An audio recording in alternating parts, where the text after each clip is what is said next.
पावसामुळे शिवाजी पार्कात सर्वत्र चिखल साचलाय। चिखलातही शिवाजी पार्कमध्येच दसरा मेळावा घेण्यावर ठाकरे गट ठाम आहे। तर दसरा मेळावा ऑनलाईन घ्या अशी उपरोधक सूचना भाजपकडून ठाकरे गटाला करण्यात आली आहे।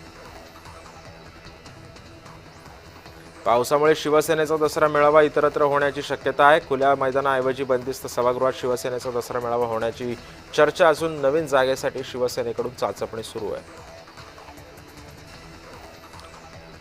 मुंबईच्या लोकल प्रवासामध्ये अनेक जणांनी आपला जीव गमावलाय। आता त्यावर रेल्वे प्रशासनाकडून नवी युक्ती शोधण्यात आली आहे। नुकतीच मुंबईमध्ये दाखल झालेली स्वयंचलित दरवाजे असलेली नॉन एसी लोकलची पाहणी मध्यम रेल्वेच्या महाप्रबंधकांकडून करण्यात आली आहे। लव जिहाद प्रकरणाशी विवा कॉलेजचा संबंध नाहीये असं स्पष्टीकरण बहुजन विकास आघाडीचे नेते हितेंद्र ठाकूर यांनी दिलंय। कॉलेजच्या मैदानावर गुजराती मित्रमंडळ आणि विद्यार्थी संघटनेच्या वतीनं गरब्याचं आयोजन करण्यात येत होतं असं सुद्धा त्यांनी सांगितलं। नाशिकमधील रामसेतू पूल पाडण्याचा निर्णय अखेर घेण्यात आलाय।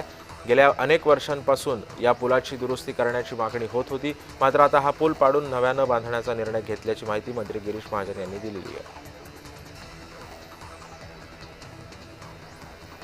चंद्रभागा नदीच्या पूर परिस्थितीचा सामना करण्यासाठी प्रशासन आता सज्ज झालंय। उजनी आणि वीर धरणातून मोठ्या प्रमाणामध्ये विसर्ग सुरू असल्यानं चंद्रभागा नदीपात्रामध्ये जाण्यावर प्रशासनानं आता बंदी घातली आहे।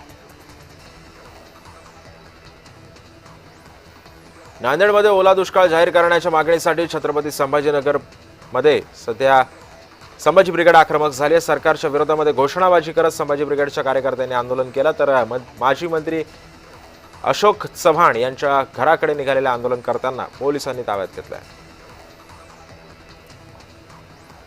वर्ध्याच्या खरांगणा परिसरामध्ये पावसामुळे सोयाबीन पिकं पूर्णपणे पाण्याखाली गेली आहेत, मात्र प्रशासनाकडून कोणताही पंचनामा न झाल्यानं शेतकऱ्यांनी थेट शेताच्या बांधावरच ठिय्या आंदोलन सुरू केलं।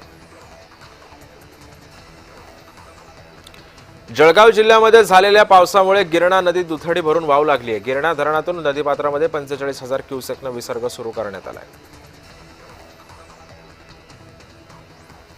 मुसळधार पावसामुळे सोलापूर शहरातील आदिला नदीला पूर आलेला आहे।